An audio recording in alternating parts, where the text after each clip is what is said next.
Une question simple, mais qui fascine l'humanité depuis la nuit des temps.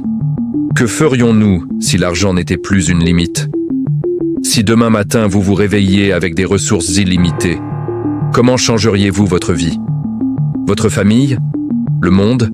Mais voici le problème. Cette question n'est pas qu'une hypothèse philosophique.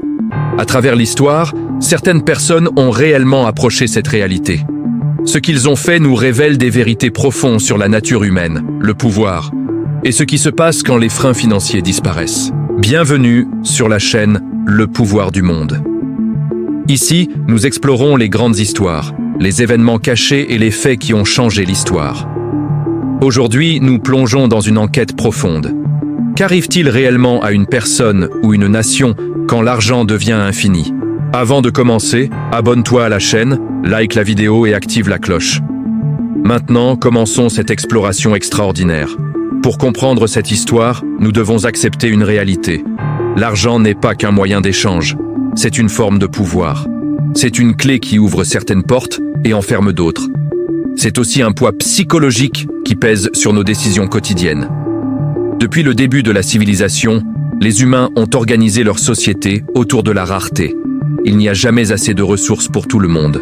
Au sommet de ces systèmes, nous trouvons ceux qui ont accumulé le plus de richesses. Mais que se passe-t-il quand cette limite disparaît? Cette histoire touche des individus riches, des dynasties familiales et même des nations entières qui ont eu accès à des ressources quasi illimitées. Première partie, les individus et la richesse sans limite. Dans les années 80, un phénomène nouveau émerge, les fortunes numériques. Prenez l'exemple de Howard Hughes. À son apogée, Hughes était l'homme le plus riche du monde, avec une fortune estimée à plusieurs milliards. Hughes avait pratiquement tout ce qu'il désirait. Les meilleurs hôtels, les plus beaux avions, aucune limite financière. Mais plus Hughes avait d'argent, plus il se retirait du monde. Il a acheté des hôtels à Las Vegas pour s'y isoler. L'argent infini lui avait donné le pouvoir de créer un monde entièrement à son image. Mais ce monde était devenu une prison dorée. À la fin de sa vie, Hughes était enfermé dans une chambre, refusant de voir personne. L'argent illimité avait apporté la paranoïa. Comparez cela à Elon Musk. Pour lui, l'argent n'est pas l'objectif final, mais le moyen d'accomplir une vision. Mais les héritiers de grandes fortunes font face à un vide existentiel. Sans défi, l'argent illimité crée souvent une dépression profonde. Deuxième partie. Les familles royales et les dynasties. La monarchie britannique a eu accès à des ressources extraordinaires pendant 1000 ans. Quand personne ne peut vous dire non, quelque chose se brise dans la psychologie. Cela mène souvent à des scandales ou des décisions instables. Regardez la famille Walton. Ils gèrent une fortune massive. Il n'y a pas de passion révolutionnaire, juste la préservation et la gestion de la richesse. Troisième partie, les nations avec des ressources infinies. Le Koweït est l'exemple parfait après la découverte du pétrole. Le pays s'est retrouvé avec une richesse extraordinaire. Chaque citoyen pouvait vivre dans un luxe inimaginable sans jamais travailler.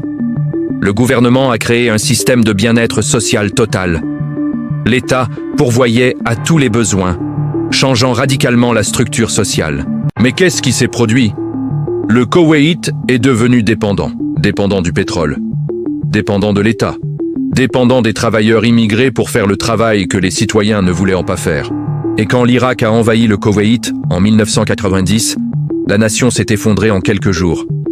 Une armée de citoyens non préparés, non motivés. Un autre exemple, la Suisse et les pays nordiques. Mais attendez, ces pays sont prospères et stables.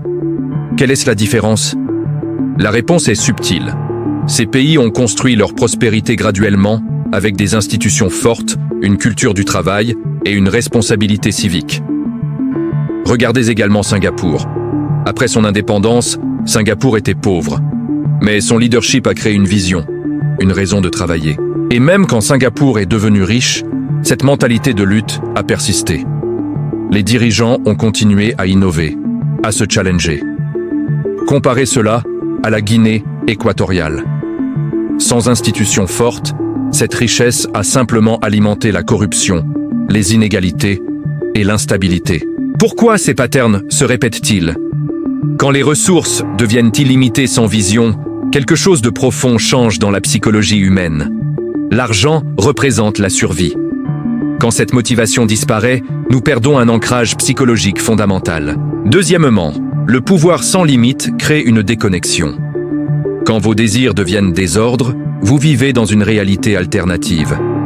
Les humains ont besoin de défis. L'argent illimité crée un vide existentiel. C'est pourquoi les entrepreneurs continuent à travailler après la richesse. La richesse sans responsabilité crée l'instabilité. Les sociétés qui ont lié la richesse à la contribution à la communauté ont prospéré. Au-delà d'un certain seuil, l'argent n'augmente pas le bonheur. Les ultra-riches rapportent souvent un sentiment d'isolement et de perte de sens. Regardez les scandales impliquant les enfants de milliardaires. Ce ne sont pas les conséquences de la pauvreté, mais de l'abondance sans but. Les familles ultra-riches font face à des défis. Comment motiver vos enfants quand ils n'ont besoin de rien? Sans but, le lien se rompt. La Norvège a créé un fonds souverain pour gérer cette richesse. L'argent a été investi pour les générations futures, pas dépensé immédiatement. Le résultat? Une des sociétés les plus stables, maintenant une culture forte de travail, de responsabilité civique et de démocratie. Première leçon. L'argent n'est pas le bonheur. Ce qui améliore la vie, c'est le but, la communauté et le sentiment d'accomplissement. Deuxième leçon. Les défis créent le sens. Les plus grands créateurs travaillent parce qu'ils ont une vision, une mission à relever.